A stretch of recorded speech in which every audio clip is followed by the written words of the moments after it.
हफ्ते को अमरीकी सालिसी से नाफिज होने वाले पाक भारत सीज फायर के तहत आज दोनों ममालिक के डीजीएमओस का पहला राब्ता हो गया है।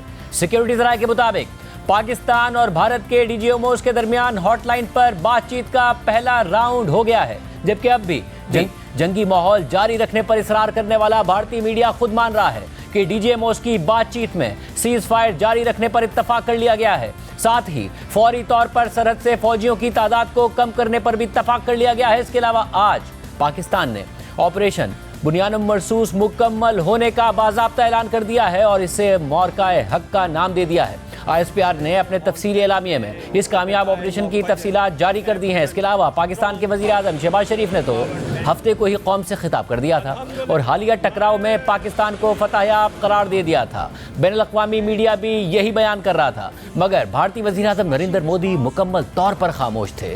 खुद पर होने वाली तनकीद का जवाब नहीं दे रहे थे, ऑपोजिशन के सवालों का जवाब नहीं दे रहे थे। भारत में सोशल मीडिया और मीडिया के थोड़े से आज़ाद हिस्से की तरफ से उन पर और उनकी नाकाम हिकमत अमली पर भरपूर तनकीद हो रही थी। सवाल उठ रहा था कि अगर मोदी की हुकूमत का ये दावा दुरुस्त है कि पाकिस्तान बैकफुट पर था और भारत की मिलिट्री कामयाबियां हो रही थीं, तो किसी से डिक्टेशन ना लेने का दावा करने वाले मोदी ने अमेरिकी सदर ट्रंप का डिक्टेशन लेकर सीज फायर क्यों कर दिया, या फिर अपनी हिकमत अमली नाकाम होने, 3 रफाल तैयारों समेत 5 तैयारे गिरने और पाकिस्तान की तरफ से किए गए मिसाइल हमलों में एयर बेसेस और दिफाई निज़ाम S-400 की तबाही के बाद मोदी के पास सीज फायर के अलावा कोई ऑप्शन ना रहा और उन्हें सदर ट्रंप ने रेस्क्यू किया।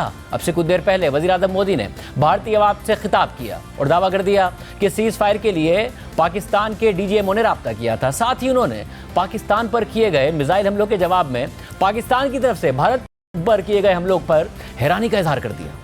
पाकिस्तान ने भारत पर ही हमला करना शुरू कर, हमारे सैन्य ठिकानों को निशाना बनाया। 10 मई की दोपहर को पाकिस्तानी सेना ने हमारे डीजीएमओ को संपर्क किया। पाकिस्तान की तरफ से जब ये कहा गया तो भारत ने भी उस पर विचार किया और मैं फिर दोहरा रहा हूं, हमने पाकिस्तान पर अपनी जवाबी कार्रवाई को अभी सिर्फ स्थगित किया है।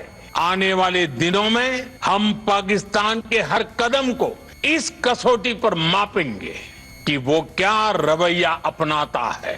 भारत पर हमला हुआ, हम अपने तरीके से अपनी शर्तों पर जवाब देकर रहेंगे।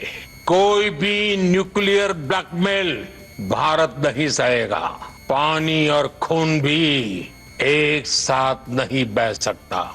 मगर कल प्रेस ब्रीफिंग के दौरान DG ISPR lieutenant general Ahmed Sharif Chaudhry ने वादे कर दिया था कि पाकिस्तान ने कभी जंगबंदी की दरख्वास्त नहीं की। 6 और 7 मई की दरमियानी शब भारत ने दरख्वास्त की थी, जिस पर पाकिस्तान ने बहुत वाज़ेह जवाब दे दिया था कि हम बदला लेने के बाद ही बात करेंगे। Let me say it very clearly and put it on record. Pakistan never requested. On the night of 6th and 7th May, the Indians requested after those attacks. And Pakistan gave a very clear response that we will communicate back only after we have given the response that this and retribution that this act deserves. On 10th of May, after that response and retribution on the request and intervention of the international interlocutors, we responded to the already made request of the Indians. What was the public position of the Ministry of Defence of the Indian Armed Forces, who was asking for non-escalation was the just retribution of Pakistan Armed Forces have gone. So I think the record publicly, the facts speak for themselves.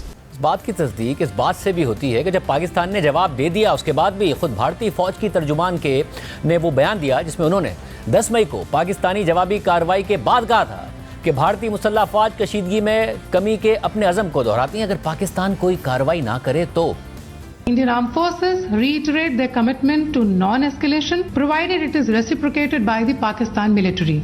वज़ीर आज़म मोदी जो कुछ भी कहें, face saving के लिए कुछ भी मौक़िफ़ अख्तियार करें, वो ना दुनिया मान रही है और ना ही भारत में न्यूट्रल और बैलेंस्ड आवाज़ें उनके दावे को तस्लीम कर रही हैं। वज़ीर आज़म मोदी के खिताब से पहले आज अमरीकी सदर ट्रंप ने पाक भारत सीज फायर को डीजीएमओस का राब्ता नहीं बल्कि अमरीकी सालिसी का नतीजा करार दिया। उन्होंने कहा कि अमेरिका ने पाकिस्तान और भारत दोनों पर जंग रोकने के लिए दबाव डाला तो तब जाकर वो सीज फायर के लिए राजी हुए।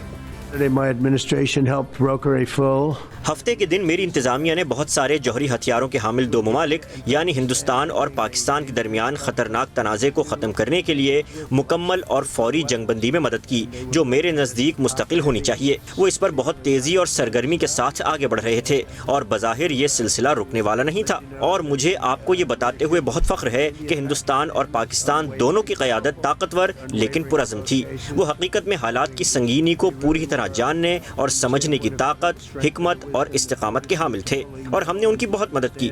हमने तिजारत के जरिए भी मदद की। मैंने कहा, सुनो, हम आप लोगों के साथ बहुत ज़्यादा तिजारत करने वाले हैं, आप इसे रोको, इसे रोको। अगर आप इसे रोकते हैं तो हम आपके साथ तिजारत करेंगे, अगर आप इसे नहीं रोकते हैं तो हम कोई तिजारत नहीं करेंगे। लोगों ने तिजारत को इस तरह इस्तेमाल नहीं किया जिस तरह मैंने इसे इस्तेमाल किया। अचानक उन्होंने कहा कि हमें लगता है कि हम रुक सकते हैं और वो रुक गए।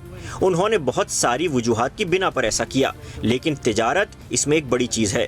हम पाकिस्तान के साथ बहुत ज़्यादा तिजारत करने जा रहे हैं, हम भारत के साथ बहुत ज़्यादा तिजारत करने जा रहे हैं। हम इस वक्त भारत के साथ मुज़ाकरात कर रहे हैं, हम जल्द ही पाकिस्तान के साथ भी मुज़ाकरात करने जा रहे हैं। हमने जौहरी तनाज़े को रोक दिया है। मेरे ख़याल में ये बहुत बुरी एटमी जंग होती, लाखों लोग मारे जा सकते थे। सो मैं इस पर बहुत फ़ख्र महसूस करता हूँ। millions of people could have been killed, so I'm very proud of that.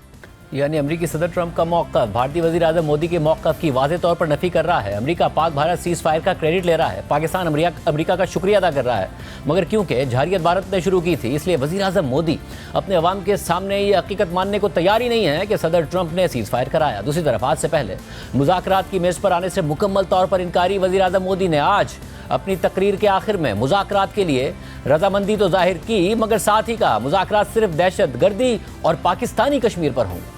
अगर पाकिस्तान से बात होगी तो टेररिज्म पर ही होगी, कश्मीर पीओके उस पर ही होगी। शांति का मार्ग भी सख्ती से होकर जाता है। हुकूमत से पूछेंगे कि हुकूमत की इस पर क्या राय है, क्योंकि दहशतगर्दी के हवाले से तो अब पाकिस्तान का भी भारत के खिलाफ एक मजबूत केस मौजूद है। और अगर मोदी कश्मीर पर बात करने को तैयार हैं तो क्या हुकूमत इसको एक अहम संगीबील के तौर पर ले रही है कि जिसमें वज़ीर आज़म मोदी अपने अवाम की मुज़ाकरात के लिए ये कहकर जहन साजी कर रहे हैं कि मुज़ाकरात तो होंगे मगर सिर्फ पाकिस्तानी कश्मीर पर। क्या पाकिस्तानी हुकूमत इसे एक मौके के तौर पर देख रही है या धमकी के तौर पर देख रही है?